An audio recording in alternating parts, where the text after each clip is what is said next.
Welcome to a journey through time, to a land where honor was the ultimate currency, and warriors shaped the course of history. Today we're diving into the legendary world of the samurai, Japan's iconic warrior class. With their unmatched skill in martial arts, unwavering loyalty, and a code of honor that transcended life itself, the samurai are more than just a symbol of Japan, they are a testament to the human spirit's dedication to duty and tradition. The culture and scenery of Japan are breathtaking, a land steeped in history and tradition. It's the birthplace of the famed samurai warriors figures who have captured the imagination of generations. While the samurai often appear in popular culture, their primary function was far more complex. They were not merely warriors but guardians of a way of life. The question arises, did they serve the feudal lords or the emperor himself? In the beginning, peasants were the first tax collectors for the samurai, a task that was far from peaceful. To enforce their authority, samurai began to wield weapons and master martial arts. This was not just about collecting taxes, it was about maintaining order in a society that was as rigid as it was hierarchical. Those who defied this order, especially lower class residents who refused to pay the necessary taxes, often paid with their lives. Samurai were tasked with safeguarding their lord's property, upholding social order, and demonstrating unwavering loyalty to their sovereign. As they rose to power, the samurai class became both revered and, at times, despised by the general populace. Despite their growing influence and wealth, which often included land, the samurai were still considered inferior to the nobles. However, as land conflicts escalated, more samurai were employed by feudal lords, solidifying their role in Japanese society. After a prolonged conflict, Minamoto no Yoritomo emerged as a unifying force, compelling everyone in the feudal realm to pledge allegiance to him when he was named shogun, the great leader of the army. This marked the beginning of the Kamakura Shogunate, Japan's first military dictatorship, a period during which the samurai's military and social influence grew exponentially. Imagine the sight. A lone peasant, terrified, dares not meet the gaze of a samurai. For simply staring a samurai in the eye or soiling his garments could mean death. To maintain their status, many samurai married women from aristocratic families, their offspring trained from childhood to succeed them. Thus, rich and powerful samurai families were born. Each generation taught the art of combat, both armed and unarmed.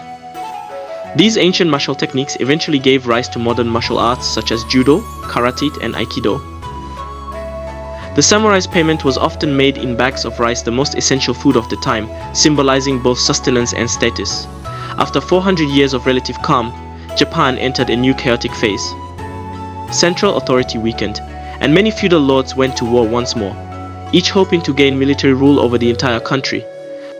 This era, known as the Sengoku Jidai, or the period of states at war, was the most turbulent civil war in Japanese history, a time when the samurai reached the height of their prominence. During this period, men from diverse social backgrounds fought fiercely on the battlefields, aspiring to be recognized and awarded the title of samurai. One of the most legendary among them was Miyamoto Musashi, who participated in the pivotal Battle of Sekigahara. As soldiers of the nobility, samurai primarily fought on horseback, wielding bows and arrows as their principal weapons. Later they adopted the spear, with the sword reserved for moments when all other options were exhausted. The samurai's signature weapons were the katana and the wakizashi, the long and short swords that symbolized their status and skill. The katana, a weapon of immense financial and symbolic value, was considered the essence of the samurai. The wakizashi, used in tighter spaces, was equally lethal in the hands of a master. Carrying both swords was a powerful display of prestige, marking the samurai as members of an elite warrior class. Their armor, made of lacquered wood, silk, and tiny metal plates, was both light and durable, allowing for a great range of movement while providing robust protection. The helmets, the heaviest part of their armor, were often elaborately decorated, designed to intimidate enemies on the battlefield. As the Sengoku Jidai raged on, Japan faced widespread starvation, disease, and devastation. The unchecked violence and ambition of the samurai led many feudal lords to believe their troops needed to be reined in. Thus, the Bushido Code was established, a code of honor that samurai were expected to observe. Bushido, meaning the way of the warrior, emphasized virtues such as justice, courage, compassion, respect, honesty, honor, and duty. It was a moral compass that guided the samurai, dictating that honor was more important than life itself. For a samurai, life was fleeting, much like the cherry blossom, a symbol of their existence. Just as the cherry blossom blooms only once a year and lasts but a few days, a samurai lived in the present, served his daimyo, and was prepared to depart from the world at the height of his honor. However, not all samurai adhered strictly to this code. Acts of treachery were not uncommon, even among the most revered warriors. The Battle of Sekigahara marked the beginning of the Tokugawa Shogunate under Tokugawa Ieyasu, ushering in a new era of peace that lasted nearly 300 years. But with the end of the wars came the decline of the samurai caste. Many samurai lost their masters or were dismissed, some choosing to end their lives through the ritual of seppuku, while others became businessmen or policemen. The rest became ronin, wandering samurai without a master who often found employment as mercenaries, bodyguards, or even as members of criminal gangs. Japan remained isolated from the outside world for most of its history with limited trade relations. But in 1854, everything began to change. A severe economic crisis forced Japan to open its ports to foreign trade, bringing new innovations and challenges to the country. However, many samurai families were dismayed by these changes, viewing them as a threat to traditional Japanese culture. These tensions culminated in the Meiji Restoration, a period of intense conflict and transformation. During this time, the samurai caste was officially abolished, and the last of the samurai were forced to relinquish their weapons. Those who resisted were arrested and punished, marking the end of an era. Yet the spirit of the samurai endured.